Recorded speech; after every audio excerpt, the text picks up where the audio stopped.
Sana ay nasa mabuti kayong kalagayan at ano man ang ating kalagayan ng ating buhay ay pagtiwalaan po natin ang kapangyarihan ng ating Panginoong Diyos na siya ay Diyos na nakakaalam ng lahat ng bagay at Diyos na nasa lahat ng lugar.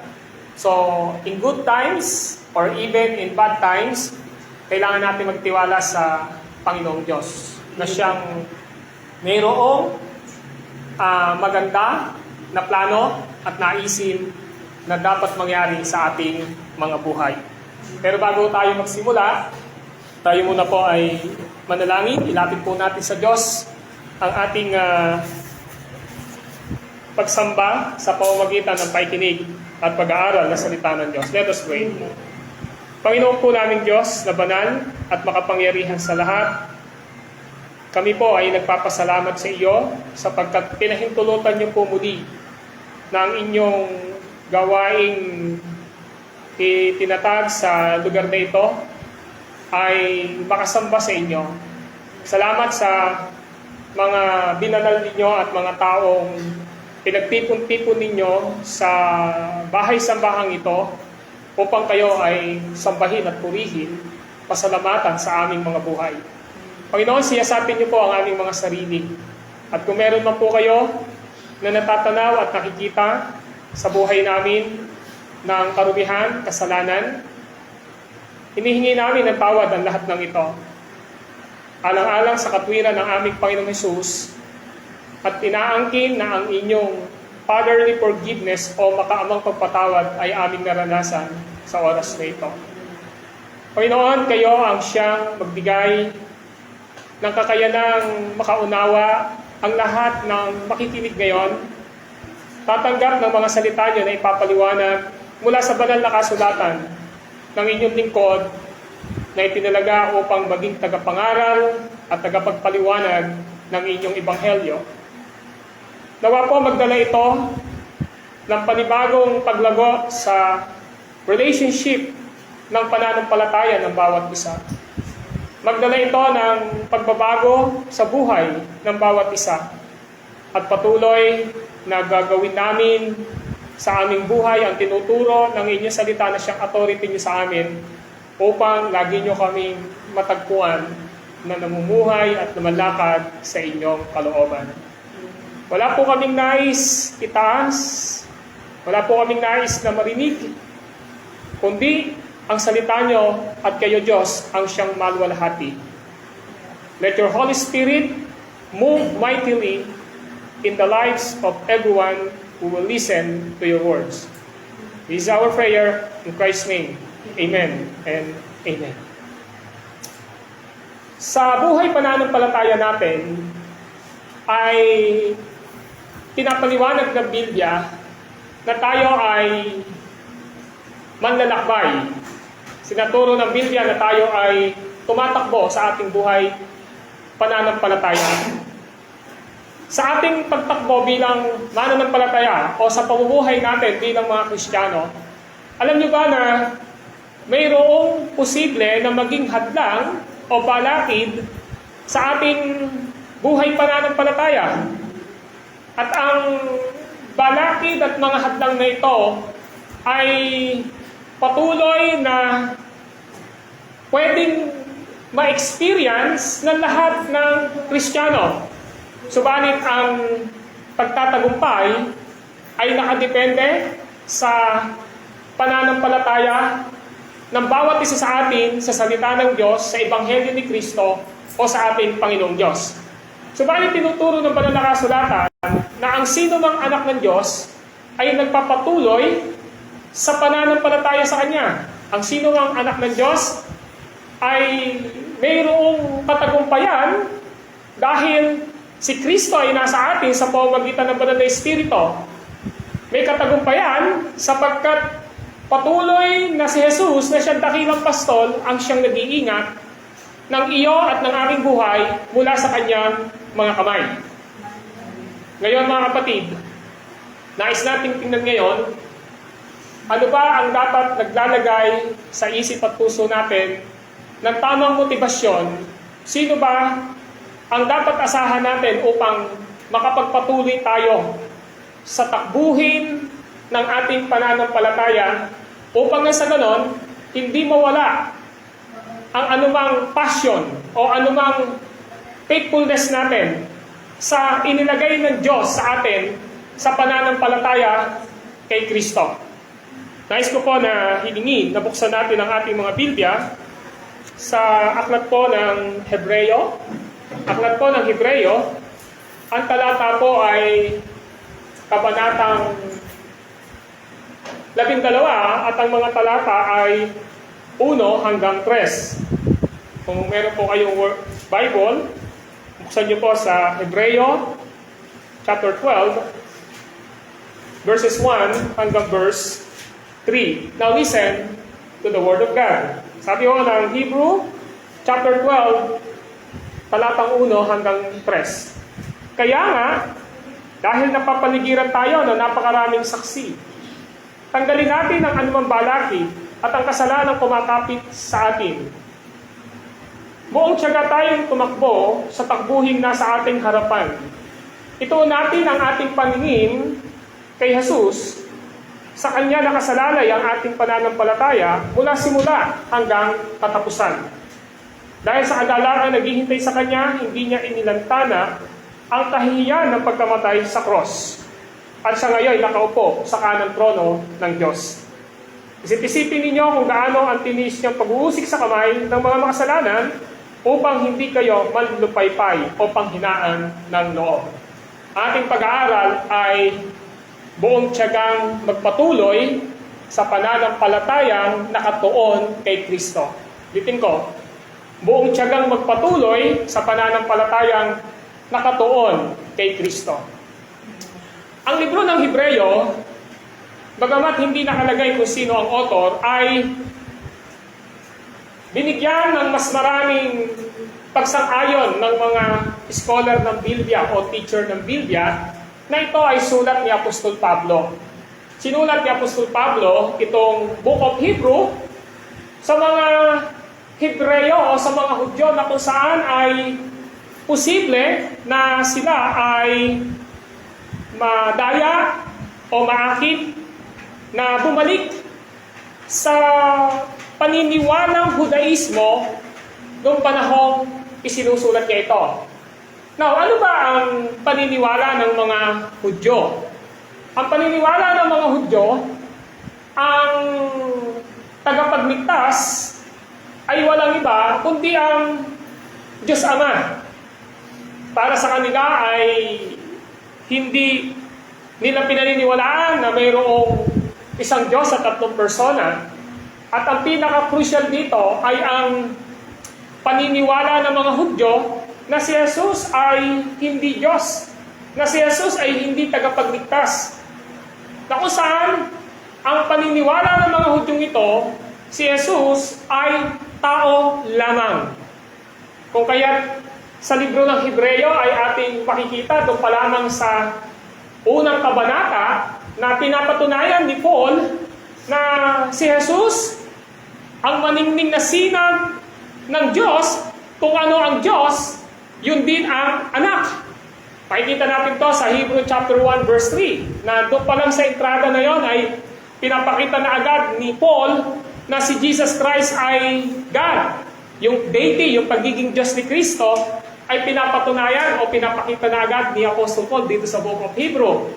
Ngayon, pinapakita niya na ang pinaka-buod ng Book of Hebrew ay nasa chapter 8. Sa chapter 8 verse 1, na kung saan sinasabi ni Paul, ng author, na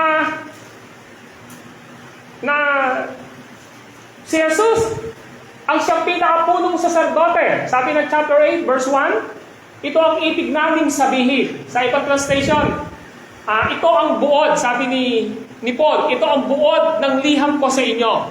Ito ang buod ng salita ng Diyos na gusto kong dalahin sa inyo. This is the summary. Ang sabi niya, mayroon tayong ganyang pinakapunong pari na nakaupo sa kanang trono ng kataas-taasan. Siya'y naglilingkod doon sa dakong banal, sa tunay na tondang itinayo ng Panginoon at hindi ng tao. So pinakikita niya ngayon dito na si Jesus Christ is the great high priest. Ang ibig sabihin po ng pinakamataas o dakilang saserdote ay nagpapatunay na kung ang isang makasalanan ay hindi magkakaroon ng tamang pananampalataya o relasyon dito sa high priest na ito, sa dakilang saserdote ito na si Kristo, ay hindi sila pakikinggan ng Panginoong Diyos. Hindi sila makalalapit sa Panginoong Diyos. Hindi sila magkakaroon ng kaligtasan para sa buhay na walang hanggan. Kaya nga si Jesus Christ, ang ibig sabihin po ng pagiging high priest niya, He was offered Himself at the cross of Calvary. Sinasabi doon, kapag high priest ka, tagapag-offer ka, inialay, inihandog ni Jesus ang kanyang sarili sa pamamagitan ng kanyang kamatayan sa cross ng Kalbaryo upang ang makasalanang tao na hinirang ng Diyos Ama ay mailapit ni Jesus sa Ama upang nasa ganon, sa pamamagitan ni Jesus na ating pananampalatayanan ay ituturing ang sino mang may kaligtasan na matwid sa harapan ng Ama sa pamamagitan ni Kristo. Kaya pinapakita niya rito, we have a great high priest. Meron tayong dakilang saserdote. At ang saserdote ito ay walang iba kundi si Jesus. Si Jesus na nagligtas sa atin, si Jesus na namamagitan sa atin, sa Ama, at si Jesus na nagbibigay ng assurance ng ating kaligtasan. Ngayon, pagdating sa Hebrew chapter 12, sabi doon, kaya nga. Ang ibig sabihin po noon sa English ay therefore. Pag sinabi mo kaya nga, ang ibig sabihin, pinapatunayan, nagbibigay ng assurance ang Apostle Paul sa chapter 12 doon sa mga naunang sinalita niya. Bago dumating yung chapter 12 verse 1, nasabi doon, kaya nga o therefore. Ang ibig sabihin po nito ay masikip na patutunayan ni Apostle Paul na ang sino mang may kaligtasan at relasyon sa ating Panginoong Jesucristo, kailanman ay hindi magkakaroon ng kaisipang pantalikod o tumalikod sa ating Panginoong Diyos. Kailanman ay hindi tatalikod sa Diyos. Kailanman ay hindi siya mawawala sa Panginoong Diyos sa kanyang pananampalataya kay Kristo. Ngayon, ang ating tanong ay ganito. Ano ba ang dapat nating ilagay sa ating mga puso upang makapagpatuloy tayo sa pananampalataya kay Kristo? So dito ay nagtatanong ako ng pamamaraan o ng step, paano nga ba tayo makakapagpatuloy sa pananampalataya kay Kristo? Alam niyo ho, kapag hindi natin naintindihan ngayon yung nais ng Panginoon na unawa sa atin upang makapagpatuloy tayo sa ating Panginoong Diyos, hindi ako magtataka isang araw, maaaring yung ilan sa inyo ay isipin na kapag dumarating ang problema, kapag dumarating ang pagsubok, kapag dumarating ang pagkakaroon ng nakagawa ng kasalanan, ay maaari siyang ma-discourage sa kanyang pananampalataya sa ating Panginoong Diyos. Kaya mahalaga na maintindihan natin na ano-ano ang dapat na ilagay natin sa ating isip at puso upang makapagpatuloy tayo sa pananampalataya kay Kristo. Number 1, una, ay iwaksin natin ang ating mga sarili sa mga nagiging hadlang sa ating pananampalatayang at relasyon kay Kristo. So sinasabi ngayon ng author ng Hebrew na mayroong hadlang, mayroong magiging sagaban, at mayroong magiging balakid sa pananampalataya ng totoong Kristiyano na habang namumuhay tayo dito sa lupa, mayroong pong balakid. Now, makikita natin to sa verse 1 ng chapter 12 ng Hebrew. Ang sabi ron, kaya nga, dahil napapaligiran tayo ng napakaraming saksi Tanggalin natin ang anumang balakid at ang kasalanang kumakapit sa atin. Now, malinaw na sinasabi ni Paul na sumulat ng Hebrew, merong balakid. Pag sinabi mong balakid ay hadlang. Meron pong kasalanang kumakapit. Ang ibig sabihin ng kasalanang kumakapit ay patuloy na sumasama sa buhay ng isang Kristiyano.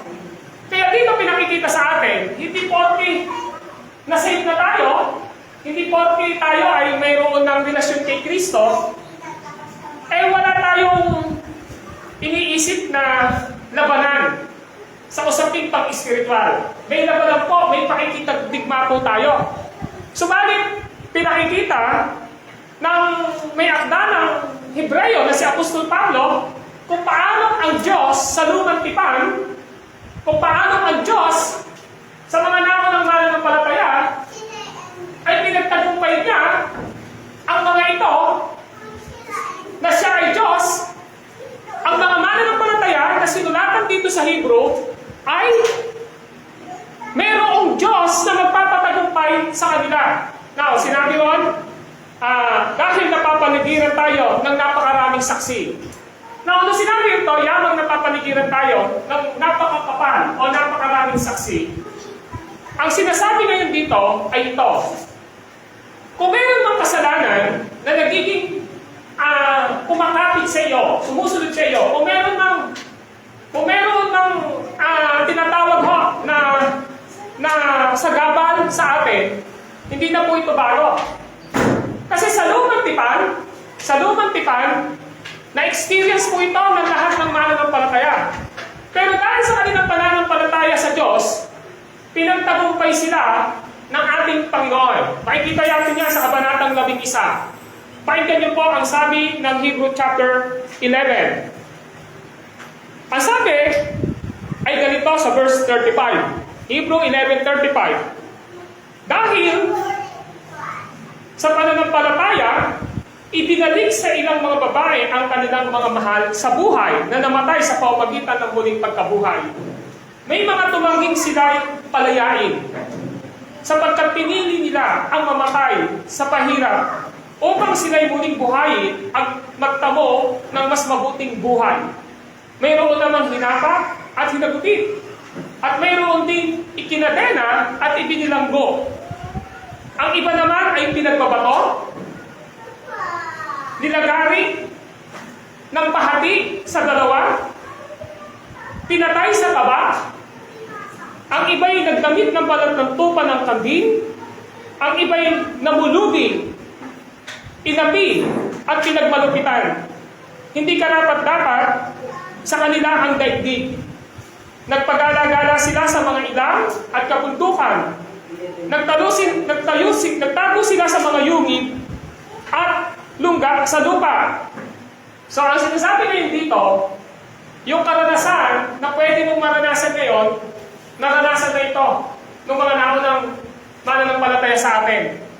Pinagbabato sila, pinatay sa taba, nilagari, pero ang Diyos pinagtagumpay sila. Nilagay ang mga pangalan si Abraham, ang mga propeta, nilagay ang lahat ng pangalan. Sila yung nagpapatunay sa atin na kung meron man tayong dinadaanan pagsubok na nagiging hadlang sa atin, magtatagumpay tayo.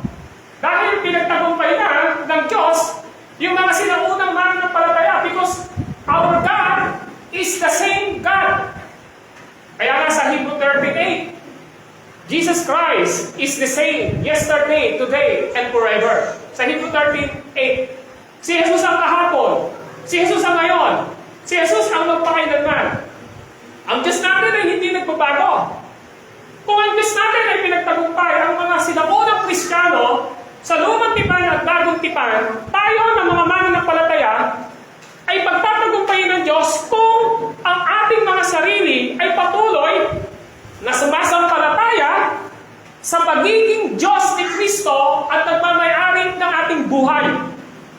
Tandaan nyo, ang sabi niya sa Hebrew chapter 11, kung wala kang pananampalataya sa Diyos, hindi mo siya kayang i-please. Tingnan niyo, ang sabi ng chapter 11, ang sabi rito ay ito. Napakinggan niyo pong mabuti. Sa verse 6, Hebrew 11:6, hindi maaaring kalugdan ng Diyos ang walang pananampalataya sa Kanya. Sapagkat ang sino mang sumasampalataya sa Diyos ay dapat sumampalatayang may Diyos at siya ang nagbibigay ng gantimpala sa mga humahanap sa Kanya. So hindi nyo ho mapiplease it, sabihin, hindi matutuwa ang Diyos sa inyo kung hindi kayo mamumuhay na may pananampalataya sa Panginoon. Kaya sinasabi niya ngayon, ang anti-God, ang panlaban ng isang Kristiyano upang makapagpatuloy siya sa kanyang pananampalataya kay Kristo ay walang iba, kundi ang pananampalataya mismo sa ating Panginoong Hesukristo. Napakinggan niyo po.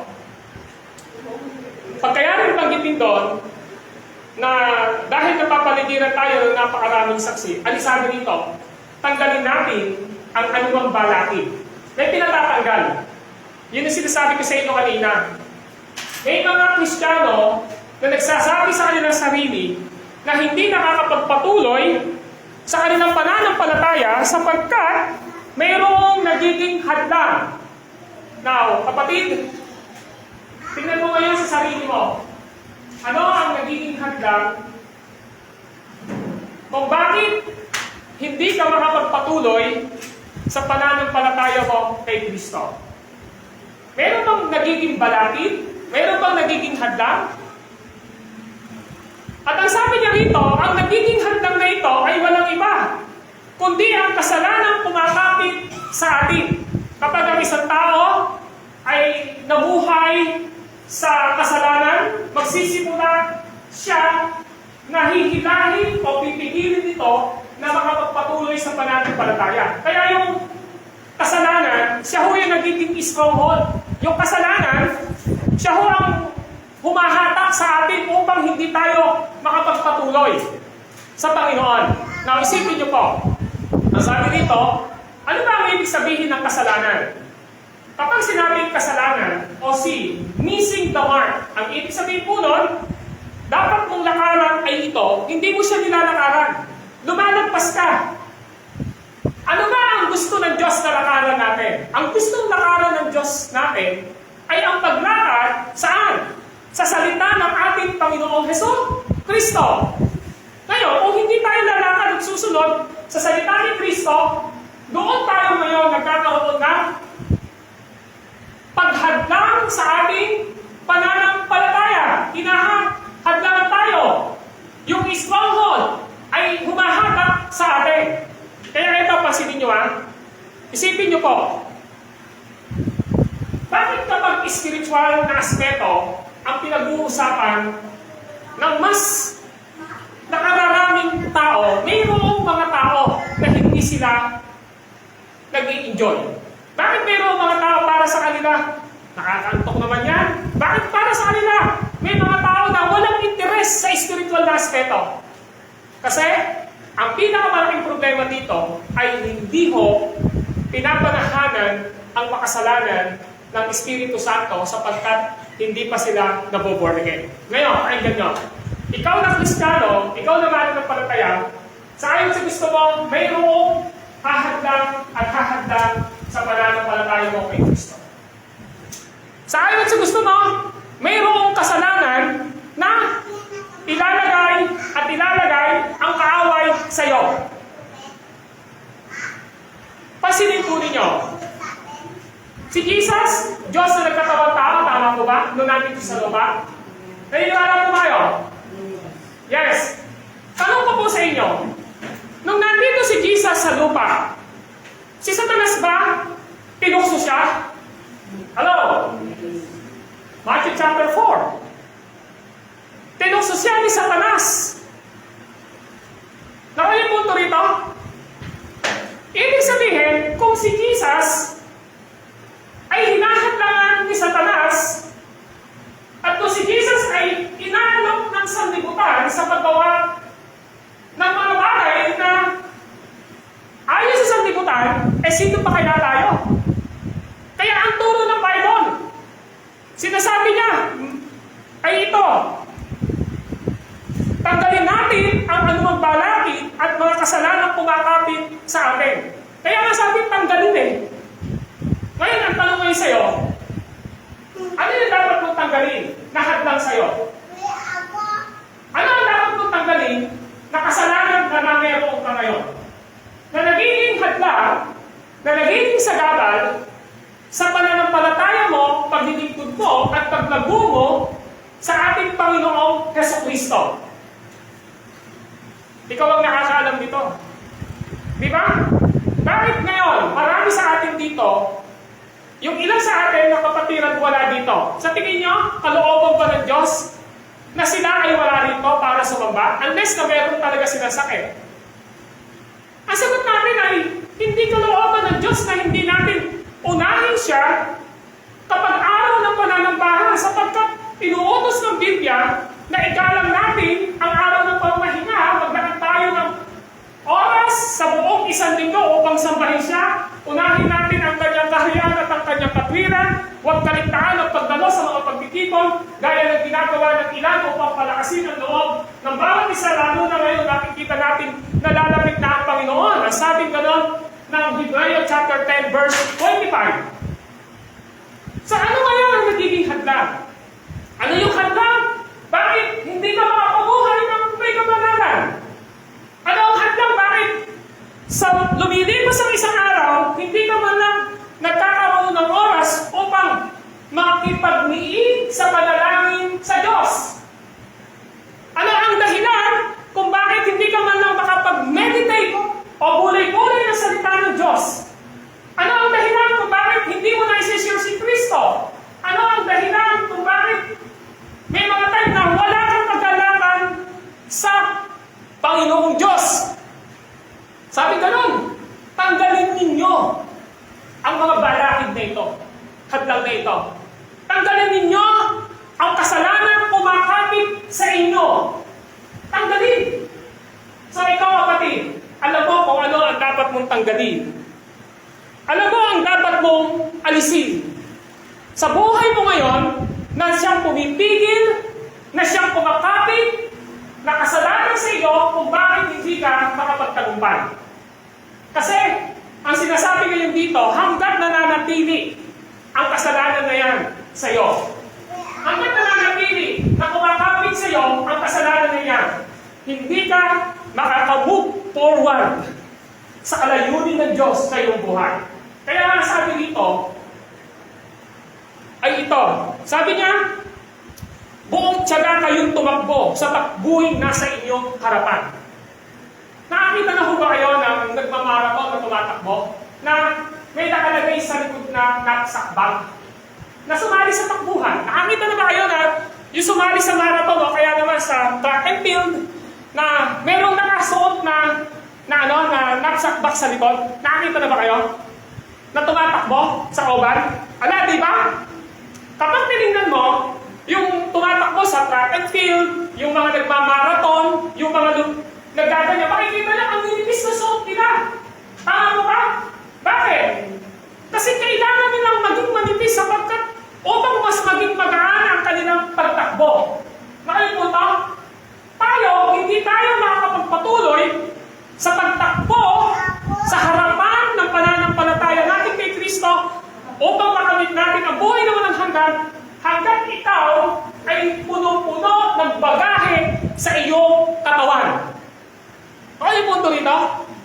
Hanggat meron kang binubuhat, hanggat meron kang dala, hindi ka makakapagpatuloy sa takbuhin na sa harapan mo. Kaya, hindi ka lalago sa pananampalataya mo. Alam mo ba kung ano yung mga baggage na yan? Na dala-dala natin? Kung bakit hindi tayo makapagpatuloy sa takbuhin na sa ating harapan? Kung bakit hindi tayo makapabuhay sa kalooban ng Diyos? Kung bakit hindi tayo magkaroon ng paglago sa pananampalataya? Kasi meron kang pabigat sa katawan mo.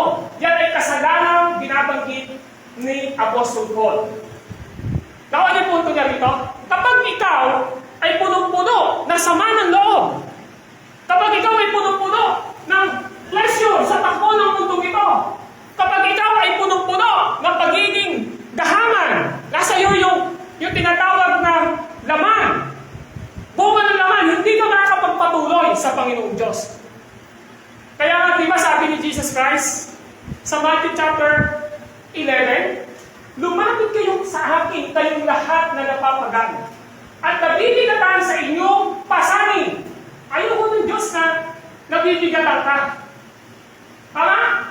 Kasi, sabi ni Jesus Christ sa Matthew chapter 11, verse 28, lumapit kayo sa akin. Okay na tayo, lumapit kayo sa akin, kayong lahat na napapagal at nabibigatan sa inyong pasanin, at kayo'y pagpapahingahin ko. Di ba pag nabubuhay ka sa kasalanan, napapagod ka? Sino nito yung sasabihin na hindi ako pagod? Pag nabubuhay ka sa kasalanan, mapapagod ka. Tama ba ba? Kapag nabubuhay ka sa kasinungalingan, mapapagod ka. Kaya ang sabi niya, lumapit kayo sa akin, kayo lahat na napapagal at nabibigatan sa inyong pasanin. Bakit mo pinakukuha? Kasi alam niyo po, yung pasan-pasan mo ngayon, na nagpapabigat sa'yo, ayaw ng Diyos na nasa iyo bilang anak niya. Ang sinasabi niya, alisin mo yan, tanggalin mo yan sa'yo. Bibigyan kita ng pagdaanan upang ikaw ay makapagpatuloy sa pananampalataya mo ng mayroong kapahingahan at kapayapaan sa iyong puso. Kaya yun ang sinasabi niya rito. Kaya, the first step, upang tayo ay makapagpatuloy sa pananampalataya natin kay Kristo, una, tanggalin natin ang lahat ng nagiging hadlang at kasalanan na mayroon pa sa atin. Pangalawa, makakapagpatuloy ka sa takbuhin ng iyong pananampalataya kung itutuon mo ang iyong mata kay Kristo, na siyang may akda at nagpapasakda ng pananampalataya. Mga kapatid, kapag ang pananampalataya mo bilang Kristiyano ay hindi nakatuon kay Kristo, hindi ka makakapagpatuloy. Kapag ang pananampalataya mo ay nakabase sa taong nakapaligid sa iyo, hindi ka makakapagpatuloy. Kapag ang pananampalataya mo ay nakabase sa pakiramdam mo, sa emosyon mo, at hindi nakabase sa katotohanan kung sino si Kristo, hindi ka makakapagpatuloy. Kaya ang sabi ron ay ituon natin ang ating paningin kay Jesucristo na siya may akda at nagpapasakdan ng iyong pananampalataya. Ito ang tanong. Sino ang may akda ng kaligtasan na meron ka? Si Pastor Fernand ba? Hindi! Si Sister ba? Hindi! Sarili mo ba? Hindi! Ang sabi, si Kristo ang may akda ng ating pananampalataya. He is the author of our faith. Amen po ba? Sino yung nagpapasakda? Sino yung nagpapabanal ng ating pananampalataya? Pag sinabing nagpapabanal, sino ang nagtatanggal ng kasalanan na siyang pumipigil sa atin upang tayo ay mag-mature, lumago sa pananampalataya? Sino? Si Kristo. Kaya ang sabi niya, ituon mo ang iyong paningin kanino? Kay Kristo. Huwag niyo pong itutuon ang inyong pananampalataya at paningin sa pamamagitan lamang po ng isang pastor. Huwag niyo pong itutuon ang iyong paningin at isipan at pananampalataya sa sino mang tao, sa sino mang anumang bagay sa mundo ito. Ituon mo ang iyong paningin kay Kristo. Hello? Kaya kapag tinignan mo si Kristo, kapag ang motivasyon ng buhay mo at kaligtasan at pananampalataya mo ay si Kristo, kahit hindi ka napansinin ni Sister Antonia, magpapatuloy ka pa rin. Di ba? Kahit may makita ka sa akin na pangit o mali, magpapatuloy ka pa rin. Bakit? Sa akin ba nakabase ang pananampalataya mo? Bakit? Ako ba ang nagbigay ng kaligtasan sa iyo? Lahat tayo rito ay may kahinaan. Yan ang gusto ipakita. Kaya ang sinasabi ng Biblia, kung ang ating pananampalataya ay ibabase natin sa mga taong nakakasama natin, sa sino ng pinakamataas na nilagay ng Panginoong Diyos sa kanyang church, hindi ho tayo makakapagpatuloy. Kaya sabi niya, ituon mo ang iyong paningin kay Kristo Jesus na siyang may akda at nagpapasakdal ng iyong pananampalataya. Kaya nga binuktong doon ang sabi, alam niyo, dahil sa kagalang yung naghihintay sa kanya, hindi niya inalintana ang kahihiyan ng pagkamatay sa krus. Hindi naman po ang tao ang namatay sa krus. Ano? Si Kristo ang namatay sa krus. Kung si Kristo ang namatay sa krus, siya nagbayad ng iyong kasalanan, siya yung umano ng iyong kasalanan. Nung namatay siya sa krus, hindi para kay Kristo yon, kundi para sa kasalanan mo ito. Kundi para hindi ka mag-suffer sa impyerno, upang hindi mo maranasan ang buong nararanasin mo sa apoy ng impyerno. Ang ginawa ni Jesus, willingly, joyfully, inalay niya ang kanyang sarili sa kamatayan sa cross upang ang hindi mo kayang gawin na pagliligtas sa iyong sarili ay gawain ng ating Panginoong Jesucristo na aakuin niya ang ating kasalanan sa pamamagitan ng kanyang kamatayan sa cross. Naalala nyo, nung nandun siya sa cross, ang sabi niya, Ama ko, bakit mo ako pinabayaan? Di ba sinabi, Ama ko, bakit mo ako pinabayaan? Ang linaw nun. Sinabi ng mga nakasulatan, ang linaw, na sinabi, Ama ko, bakit mo ako pinabayaan? Alam niya na pasamantalang aalisin ng kanyang ama ang pagmamahal sa kanya at ang puot ay ibubuhos kay Kristo sa krus. Sa pamamagitan ng puot na yon, inako ni Jesus ang kasalanan mo na dapat maghihirap ka sa apoy ng impyerno. Kaya ang sabi rito, yung mata mo, yung pananampalataya mo, inuot mo kay Kristo. Amen? Si Kristo ang namatay sa cross, hindi si pastor. Si Kristo ang namatay sa cross, hindi si Sister Antonia. Amen? Si Kristo ang namatay sa cross, hindi ang pinakabanal na tao. Kung gayon, ang mayroong motivasyon upang tayo ay makapagpatuloy sa ating pananampalataya ay walang iba kundi si Kristo. Amen? So kaya, hindi natin dapat ituon ang ating sarili sa sino man tao. Hello? Dapat nakatuon ang ating mata. Nakatuon ang ating pananampalataya kay Kristo. Dapat pananampalataya natin si Kristo ay Diyos. Si Kristo ay tao. This is the dual nature of Jesus Christ in His person. The person of Jesus Christ, He is a man and He is a God. He is the image of the visible of invisible God. Sinasabi ng banal na kasulatan. That's why, kay Jesus tayo titingin. Kay Jesus tayo aasa. Siya yung may akda ng pananampalataya mo. Siya din ang nagpapalago ng pananampalataya mo. Siya ang nag-iingat ng pananampalataya mo. John chapter 10, verse 20-29, isa man ay walang makakaagaw sa inyo sa kamay ng aking ama at sa aking kamay, sapagkat ako ang ama ay iisa. Amen po ba? So, upang tayo ay makapagpatuloy sa ating pananampalataya kay Kristo, una nakita natin, iwaksin natin ang ating mga sarili sa anumang kasalanan na pumipigil at kumakapit sa atin. Let us eliminate all sins na pwedeng nagiging dahilan ng hindi natin paglago sa pananampalataya. At ikaw, alam mo kung ano yan. Maybe this is a private sin.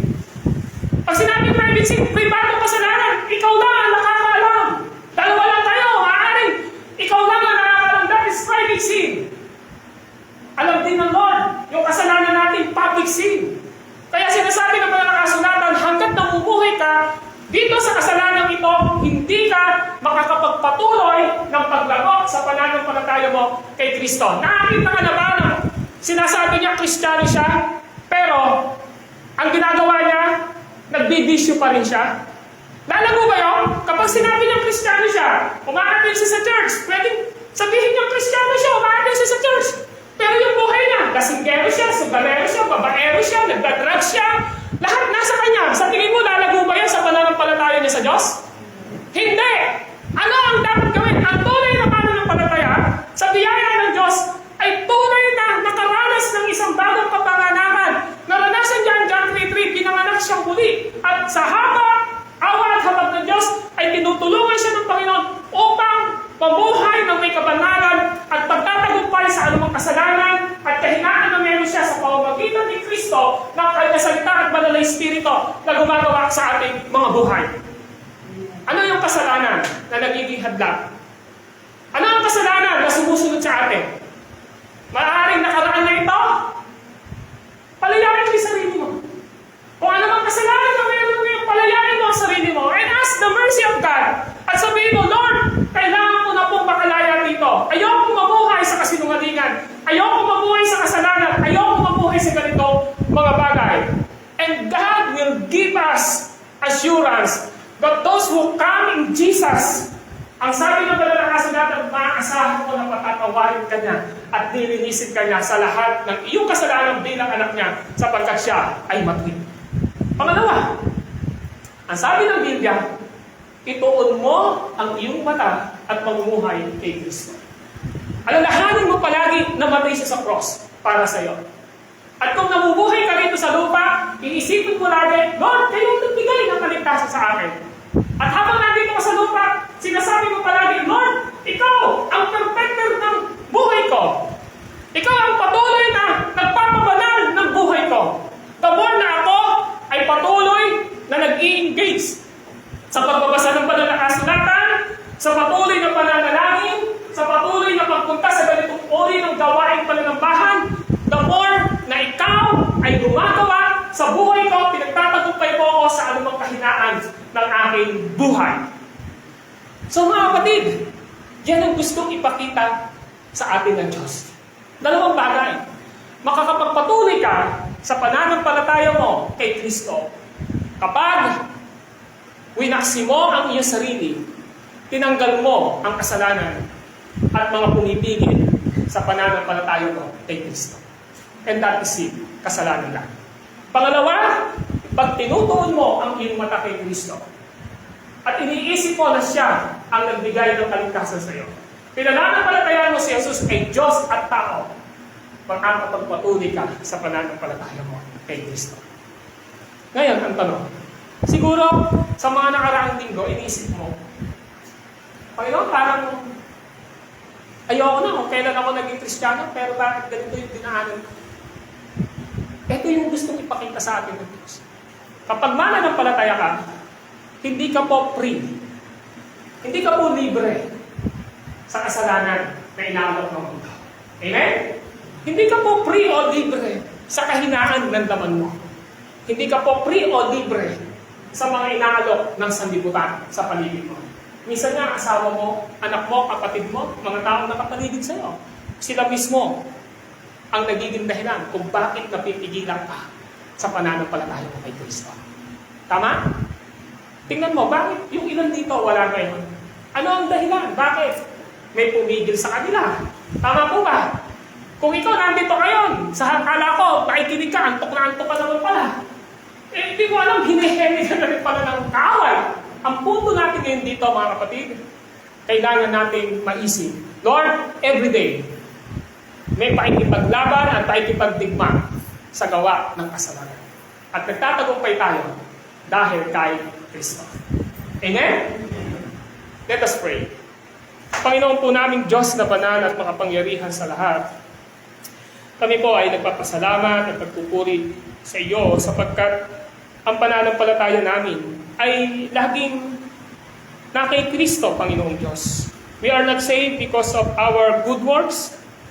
Hindi kami naligtas dahil sa mabait kami, hindi kami naligtas dahil sa sino man tao. Naligtas kami dahil sa ginawa ni Kristo.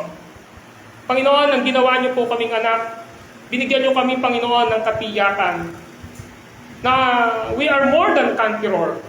Higit pa kami sa mananagumpay.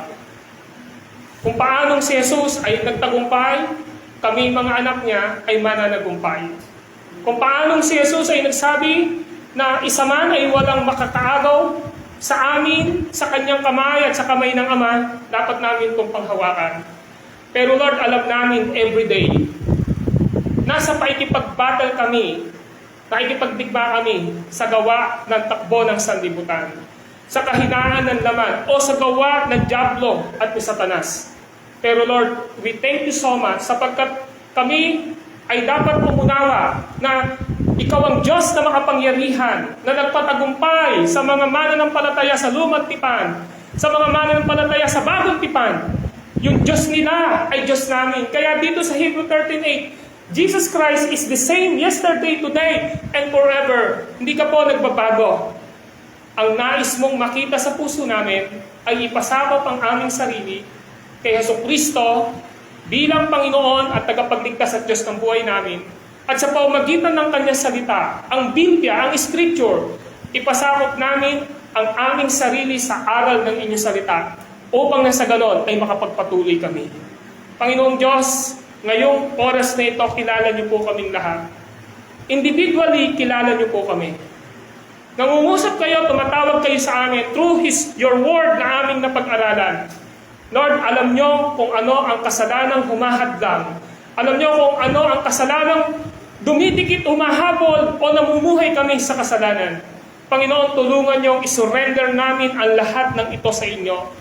Bilang ama namin kayo at anak niyo kami. Sabi niyo, kung ipapahayag namin ng mga anak ninyo ang aming mga kahinaan at kasalanan sa iyo, Ama, maasahan namin patatawarin mo kami at lilinisin sa aming mga kasamaan at kasalanan sapagkat kayo ay matuwid.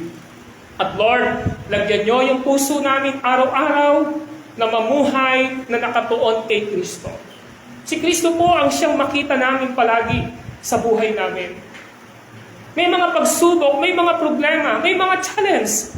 Pero Lord, kung aming itutuon ang aming mga paningin, ang aming spiritual na buhay kay Kristo, siya ang magiging sentro ng buhay namin, Panginoong Diyos, makakapagpatuloy kami sa pananampalataya namin hanggang sa uling hininga ng aming mga buhay. Magdala po nawa ng reformation o pagbabago. Ang salita niyo pong aming natutunan dito sa Hebrew chapter 12, verse 1 and 3. At ang dalangin ko, i-apply ito ng banal mong Espiritu sa aming mga buhay, sapagkat ang papuri at parangal sa inyo lamang, Ama, sa pangalan ni Kristo Jesus. Amen and amen. Amen! Okay,